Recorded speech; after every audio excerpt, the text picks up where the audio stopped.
To Ron Paul right now, it says this is all the more reason just to stay out. We can't pick who's going to be in charge or dictate whether someone should stay in charge.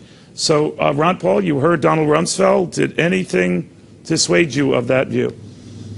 Hardly should he be considered an expert on the region. He gave us Iraq and Afghanistan, and he was buddies with Saddam Hussein. You know, he worked with him when Saddam Hussein was actually using poison gases. And look at where Iraq is today. It's a disaster. It's more allied with Iran right now. The Al-Qaeda is in Iraq, and there's death totals coming up every single day. We hear about the death. So hardly would he be able to give us advice on what to do in Afghanistan. Now, having said that, I will say this, that there is some debate as to whether he individually encouraged Saddam Hussein to use gases on his people. But leaving that aside, I do want to stress this, sir, if I can.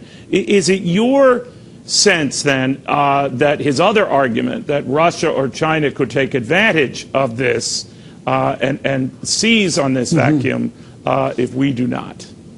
I didn't make that accusation, just to clarify, but we as a country, and he part of it, actually we were allies with Saddam Hussein, but that's a different subject. You're asking about the danger of escalation, really, with Russia and China. I think it's very, very serious, and I think the markets are telling us that, and I think the price of oil is telling us that, because it's really a big thing. So, yes, you know, it's supposed to be a token. I think one of the reasons why they say, well, this isn't regime change, because we're not really positive who set off the gas.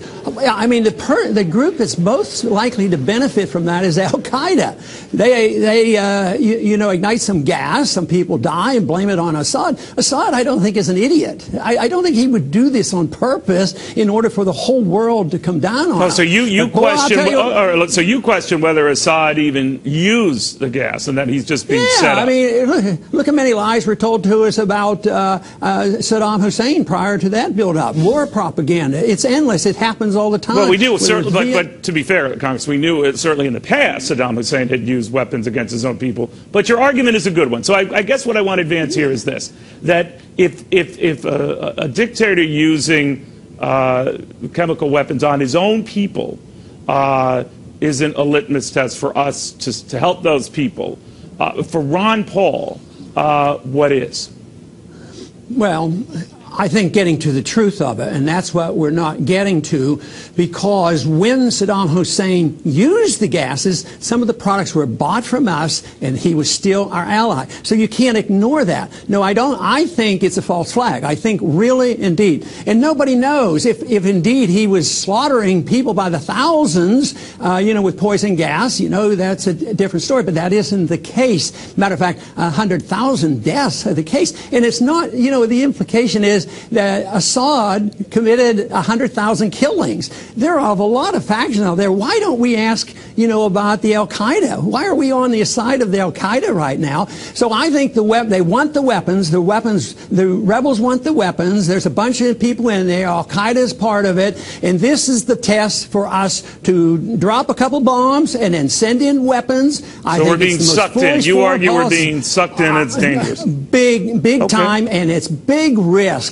This can escalate, and Russia could get involved. What if there's an accident and 100 Russians get killed by our bombs? Who knows? Some type of unintended consequences. Wars always expand because of unintended consequences. They always provide short-term war. Just think of all the promises on Iraq. Short-term, not much money. In and out, we'll get their oil. No, and don't believe it. We should look at what's best for America, and not trying to pick sides in an impossible war like this won't be on the side of the American people. And the American people right now, by a very large majority, are opposed to this war. The Constitution can't support this war, and morally we can't support this war, getting involved in a civil war and a strife that's been going on in that region for thousands of years. Well, you're right about this, Congressman. We have very unclear rationale for doing what we're doing. We shall see. Ron Paul.